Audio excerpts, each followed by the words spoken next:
Praise the Lord, dear brothers and sisters. Welcome to Spiritual Nourishment for the Soul. The topic I would be preaching on today is the power of praise and worship. Acts chapter 16, verses 25 to 26 tells us, About midnight, Paul and Silas were praying and singing hymns to God, and the prisoners were listening to them.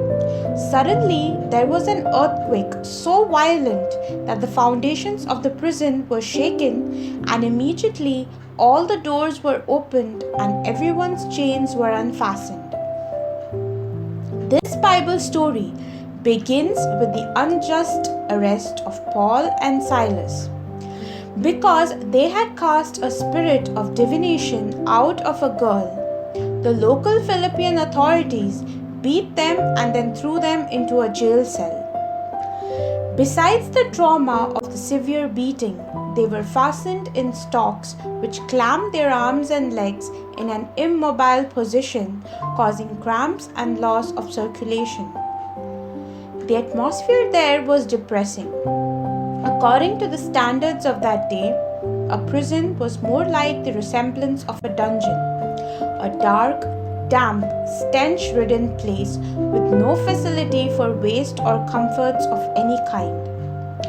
Yet, in spite of the throbbing pain in their bodies and the disheartening atmosphere, at midnight, Paul and Silas were heard praying and singing praises to God.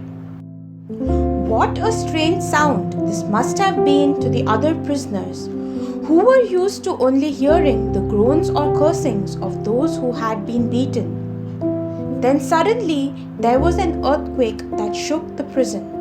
The doors flung open, and amazingly the bonds of Paul, Silas, and every other prisoner were released. What caused this mighty discharge of power?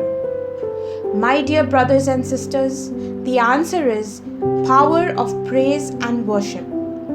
Paul and Silas knew the secret of how to lift their hearts above their troubles and enter into God's presence and power.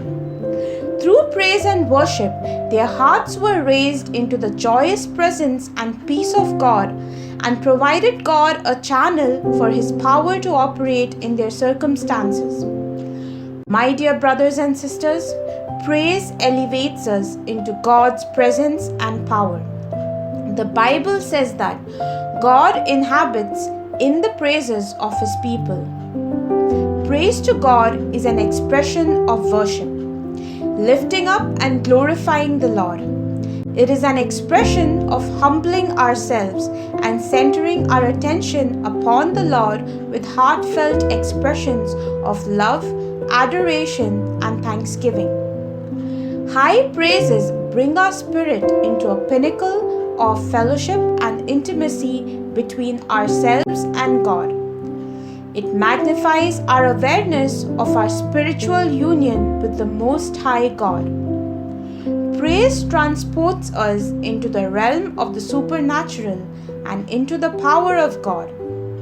Praise and worship is the gate pass, my dear brothers and sisters, which allows us to enter the sacredness of His glory.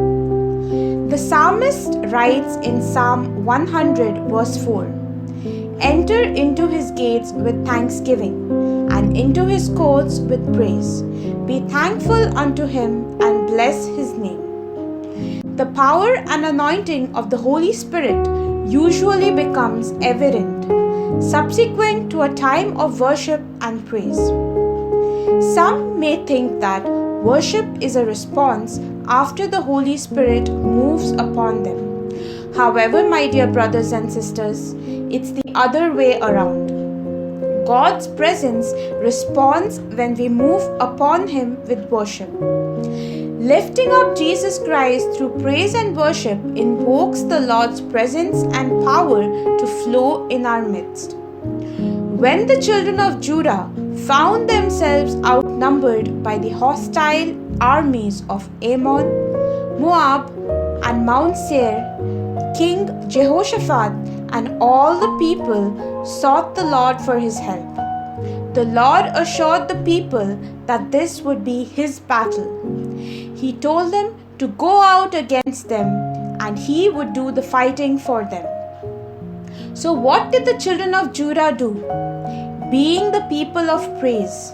As we all know, Judah actually means praise. And knowing that God manifests his power through praise, they sent their army against their enemies, led by the praisers. 2 Chronicles chapter 20 verses 21 to 22 we see. When he had taken counsel with the people, he appointed those who were to sing to the Lord and praise him in holy splendor as they went before the army, saying, Give thanks to the Lord, for his steadfast love endures forever. As they began to sing and praise, the Lord set an ambush against the Ammonites, Moabites, and Mount Seir, who had come against Judah, so that they were routed. When God's people begin to praise his name, it sends the enemy running. Any place that has praise and worship at its heart will witness the glory of God, and God will physically manifest himself in the form of miracles, healings, and wonders. In praising, we prepare a throne for the Lord. The greatest miracle of praise and worship is repentance and conversion.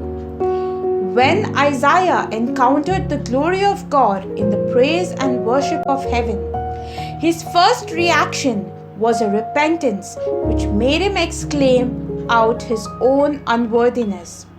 In praise, the Holy Spirit inspires us to shed tears of our own unworthiness. The greatest weapon we have is praise and worship. When we shout to the Lord, he makes our enemies' strongholds collapse and destroys them completely. Since praise manifests God's presence, we also realize that praise repels the presence of the enemy, that is Satan. An atmosphere which is filled with sincere worship and praise to God by humble and contrite hearts is disgusting to the devil. He fears the power in the name of Jesus and flees from the Lord's habitation in praise. Praising the Lord, moreover, sanctifies our tongues, which we otherwise use to abuse and hurt others. I invite you, my dear brothers and sisters, to become a person of praise and worship, and you will experience the release of the power of God in your life. May Jesus Christ be praised at all times. Have a blessed day in Jesus' name. This is Paul Rodriguez from Kadosh Marian Ministries. God bless you all.